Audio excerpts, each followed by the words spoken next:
Episode number 47, and I have to give this to Sachin Bhandary, my partner in arms. It's not easy giving business and leadership stories week after week after week.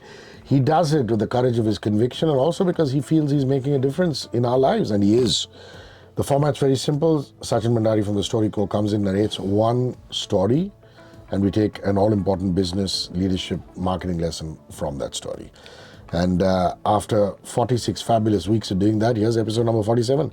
How are you doing, my brother? Very good, Hrishi. My wife is sometimes scared of the work that I do because she knows that I'm so focused on stories and storytelling and narrating them. She's like, if I have a fight with him, he'll create some story out of it and narrate it on Hrishi's show. So that's what stand-up comedians do, right? I mean, they take fodder from I remember we had a guy called Saurabh Pant who was performing for us.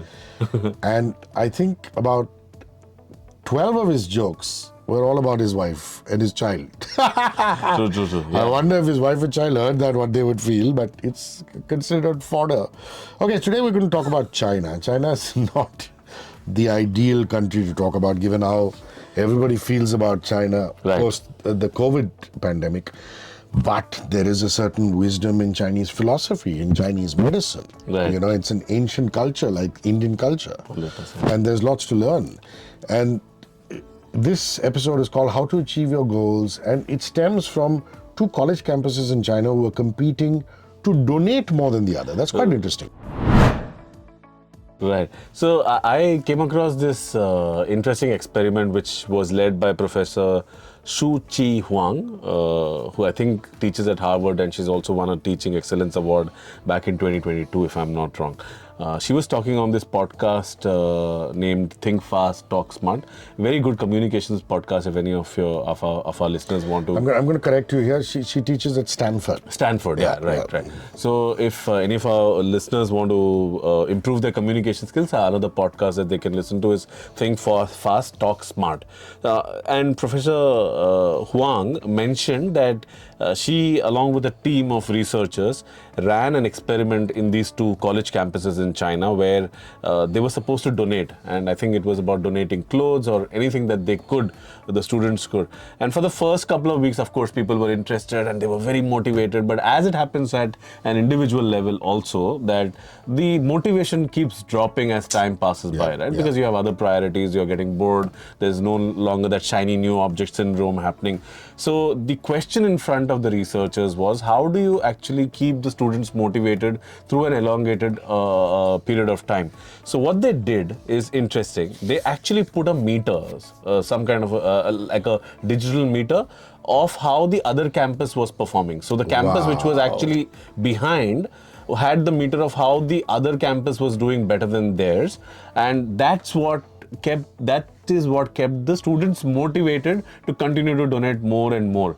And the campus which is already doing better than the other one, because if you actually show them the information that the other campus is actually trailing behind you, people probably will lose motivation. So what they did is they took the data from last year. That last year we had donated an X amount, which is still a far cry from what we've collected this time. So they competed against themselves and their past performance, and that's how they continued to motivate the students. And I think they got a really bumper donation, and Professor Huang, because of that, came up with some certain kind of hypothesis about how to keep motivation going even at an individual level and how you can achieve your goals.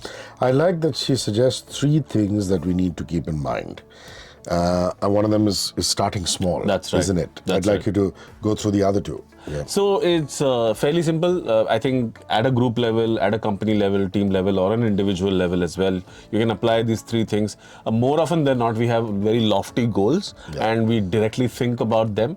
And the fact of the matter is that when the rubber hits the road and you start doing those activities and you see that you are so far away from achieving your goal, that can demotivate you. So have a lofty goal, no problem, but then break it down into chunks, into pieces, into small pieces, maybe a weekly thing or a daily thing and all of that.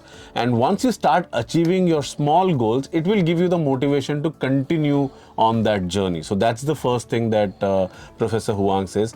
The second thing she says is social support. That is right. Goals in isolation actually don't mean anything. Sometimes, if you just keep yourself accountable to yourself, you say that I'm going to lose 6 kgs of weight this particular month and you've not told anyone else in your family, you're probably going to lose motivation because, you know, there's nobody to watch over you.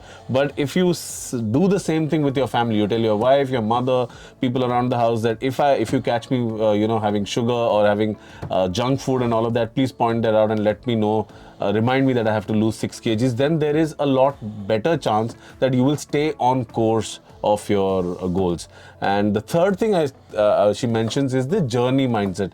That the problem with goal setting is that once you reach your goal, once you achieve your goal, then you have this kind of lost sense of purpose, right? What do you do next, etc. So rather than having a very goal-oriented mindset, she says that you have a journey-oriented mindset, that every time you're doing something or on a project, it's a journey. So you have to continue the journey. Goal setting or anything in life is not a destination, it's a journey that you have to be on, and that's the mindset that you need to develop. Fantastic. And if you were to look at an all-important business leadership communication lesson that we can pick up from this incredible professor at Stanford, what is it that we can pick up?